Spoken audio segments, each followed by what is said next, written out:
Hello everybody and welcome to my channel.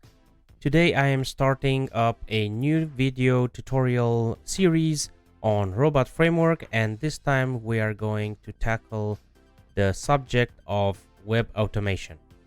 In my previous videos you saw how to automate your Android application using robot framework and 𝗵𝗵𝗆, and starting off today we are going to learn how to automate a web application using Selenium library that is specifically built for robot framework. So just to give you a heads up, we are going to use Selenium library. If we go ahead and have a quick Google or Bing search and we just type Selenium library, we should click on the first link. It is important that Selenium library is installed like any other robot framework package. So with pip install robot framework dash and the name of the package. And we also have a very nice keyword documentation that is available with this link. And in here we have all kinds of commands that are very similar with the ones we used on the mobile automation tutorial.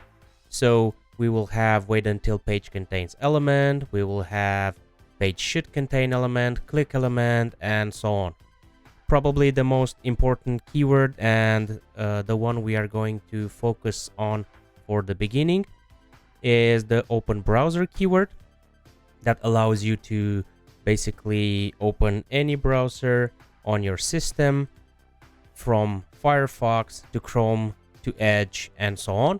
And there are a lot of methods that you can use to actually launch a browser and go to the desired URL.